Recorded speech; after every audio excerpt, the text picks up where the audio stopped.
ရွာကိုရွာမှာရွာလေ ဟုတ်တယ်ဗျဘလို့ဖြစ်လို့တယောက်တည်းရွာတွေလဲနေရတော့ဗျမသိဘူးလေကွာငါတချင်းဆိုတာမင်းဖြောင်းပြန်နေအောင်ကြောက်ထိုးတွေမိုးမြော်တွေဖြစ်ကုန်တယ်အဘဟိုအတိတ်စိမ့်ပေးနေတဲ့သဘောပေါ့ဟိုအဘတို့ရဲ့ဟိုတက်ချုပ်ကြီးရဲ့ဟိုစကားမှစစ်တက်ကြီးကမကြခင်အဘဆိုသလိုပဲရွာလဲတော့မှာငါသိတယ်နော်ရောက်ပြုတ်ပြုံးနေပြီနော်ရောက်တက်တွင်းထဲမှာလည်းမညီညွတ်ဟာရောက်ဘာလို့ရှောက်ပြောနေတာလဲဟုတ်တယ်အဘအခုကျွန်တော်တို့အခုဖြစ်နေတဲ့စီးရီးသတင်းကတနေ့တနေ့ပုံပုံပြင်းထန်လာပြီနော်ပြင်းထန်လာပြီဆိုတော့ကတနေရာထဲမှာပြင်းထန်တာမဟုတ်အဖက်ဘက်ကနေပြီးကျွန်တော်တို့ဒီမြန်မာပြည်ပုံကြီးကိုအဘမျက်စိထဲမှာမြင်အောင်ကြည့်လိုက်ဘာဖြစ်လဲမြင်ပြီလားဗျမြင်တယ်လေအဲ့မြေပုံကြီးမြင်ပြီအဲ့မြေပုံကြီးရဲ့လေဒီလိုမျိုးဘေးတွေရောအောက်တွေရောဟိုအလဲတွေရောအကုန်လုံးကခွာပြီးတော့ကိုတိုက်လာပြီ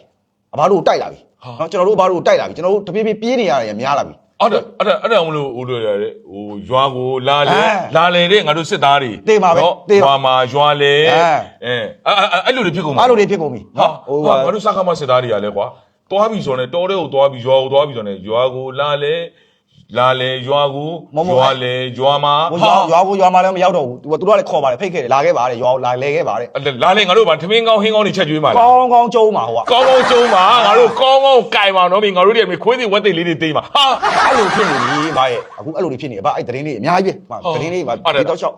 အဲ့ဆိုငါတချင်းစာတော့ငါပြန်ပြောင်းလိုက်တော့ဘယ်လိုပြောင်းရွာကိုမလာမယ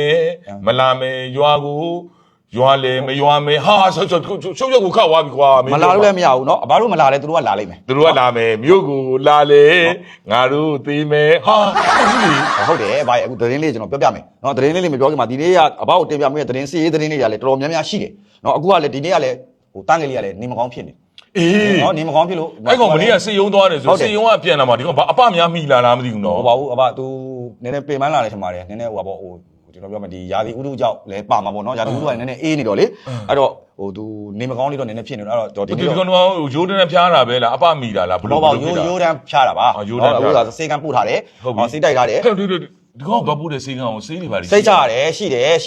စေကံသွားတာပေါ့မရှိတဲ့စေကံတော့ဘယ်သွားမလဲပါရဲ့နော်ဟိုတက်ချုပ်စေကံတော့မသွားနဲ့နော်တက်ချုပ်စေကံသွားရင်ဒီငါတို့တွေကနေပြီးတော့ဟိုဗာလဲဟိုနိုင်ငံတကာလှူထားတဲ့ငလင်ရင်တော့လှူထားတဲ့စေးတွေဗာတွေကိုအကုန်လုံးတော့မောင်ပိုင်စီးထားတဲ့အပြင်ကိုဘဒူလာပြီးတော့စေးုံတက်တဲ့ငါတို့သွားတက်လဲပတ်ဆိုင်ယူတယ်ရဟုတ်ကဲ့ပါနော်အဲ့တော့ဒါတန်းငယ်လေးကနေမကောင်းလို့ကျွန်တော်ကပဲဒီမနေ့ပိုင်းမှာပဲသတင်းဆက်လက်ပြီးတင်ပြပေးမယ်ချမ်းပြည်ကိုတောင်ပိုင်းကိုမြောက်ပိုင်းကိုကွယ်စစ်ပွဲတွေဖြစ်နေတယ်စစ်ပွဲတွေဖြစ်ခဲ့တယ်တေးရတယ်ဟုတ်တယ်ဗျာနော်မိုက်တယ်အဘနော်အဲ့ဒါကြောင့်အမှန်တရားဖြစ်သွားပြီဒီကနေ့ဘက်ကတေးတာလေဝမ်းသာမှာမဟုတ်ဘူးလေဝမ်းတော့မလေးဝမ်းမသာဘူးလေဒါပေမဲ့တေးတာပဲပေါ့တေးတယ်လို့ပြောရမယ်လေပါအဲ့ဒီတေးတာငါတို့အပြေရှာရမယ်မှန်တယ်ဗျာအပြေဒါဒီဥစ္စာတွေကမင်းကဘေးကဘာပြည့်ခဲ့တဲ့ဥစ္စာတွေနော်အဲ့ဒါဆိုအဘကလည်းဒ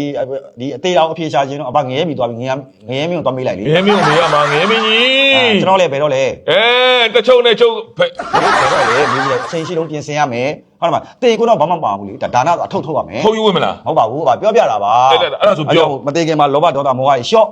ရှော့ရမယ်သမီးလေးတွေလည်းငါရှိမလာနဲ့တော့ဟာမဟုတ်ဘူးလေဟာမင်းတစ်မျိုးကွာမင်းကလုံးပြီကွာဟောတိတ်ခါတွေချားနေတယ်ကွာဟုတ်လေတေကိုတော့ပါမယ်ဒါနအထုတ်ရတော့မယ်ဒါကိုကျွန်တော်ပြောပြတာပါအခုဒါနအထုတ်တာနောက်မှာငါတို့အခုပြေးဖို့ထုတ်နေရတာဟုတ်ကဲ့ပါအဲ့ဒါကတော့အခုအဘတို့ရဲ့အပိုင်းပေါ့နော်အခုကတော့စည်ရေးသတင်းလေးထပ်ပြီးပြောပေးဦးမယ်အဲ့ဒါကရှမ်းပြည်နယ်တောင်ပိုင်းနဲ့ကျွန်တော်တို့ပို့ကိုပိုင်အုပ်ချုပ်ခွင့်ရကျွန်တော်မောင်းမယ်မြို့နယ်တွင်တဲ့နေ့စဉ်ကျွန်တော်တိုက်ပွဲတွေဖြစ်ပွားနေတယ်လို့သိရပါတယ်ဗျတောင်ကြီးမောင်းမယ်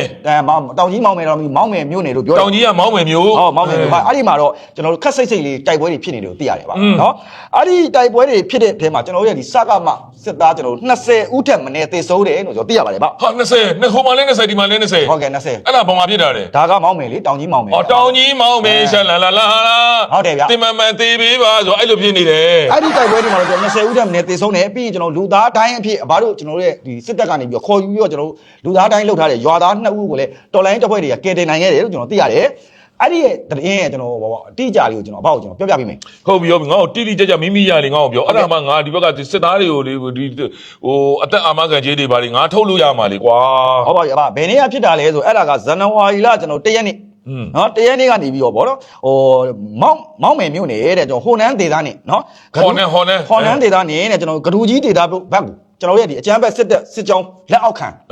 ံခရိုနီနေဝင်းထွန်းဥဆောင်သော PNO တပ်ဖွဲ့ကနေပြီးကျွန်တော်တို့ဒေသခံပြည်သူများရှိရအောင်လူသားတိုင်းပြည်ကျွန်တော်ဖမ်းတယ်ပြီးတော့စစ်ကြောင်းထိုးတာတွေကိုလုပ်နေတယ်အဲ့လိုလုပ်နေတဲ့အတွက်ဒီတော်လိုင်းတပ်ဖွဲ့တွေနဲ့ကျွန်တော်နေ့စဉ်တိုက်ပွဲတွေဖြစ်တယ်အဲ့ဒီတိုက်ပွဲအတွင်းမှာတော့ကျွန်တော်တို့ရဲ့ဒီစက်ကမှစစ်သားတွေကျွန်တော်20ဦးထက်မနည်းသေဆုံးတယ်ပြီးရင်ကျွန်တော်တို့ဟိုတော်လိုင်းတပ်ဖွဲ့တွေကတော့လောလောဆယ်တော့ဒါမှတခုတော့ရှိတယ်ဗျအဲ့သေဆုံးသွားတဲ့ဒီကျွန်တော်ရဲ့ဒီစက်ကစစ်သားတွေပေါ့ဗျာစစ်သားတွေကိုတော့ဟိုပါပေါ့ ပြန်လဲပြီးယူဆောင်သွားတယ်လို့သိရတယ်အဲ့မှာတော့တော်လိုင်းတစ်ဖွဲ့တွေကအလောင်းတစ်လောင်းနဲ့ကျွန်တော်တက်လက်ပဲရလိုက်တယ်ကျန်တာကတော့ပြန်ပြီးကျွန်တော်ပြန်သေးလာလို့သိရတယ်ဗျနော်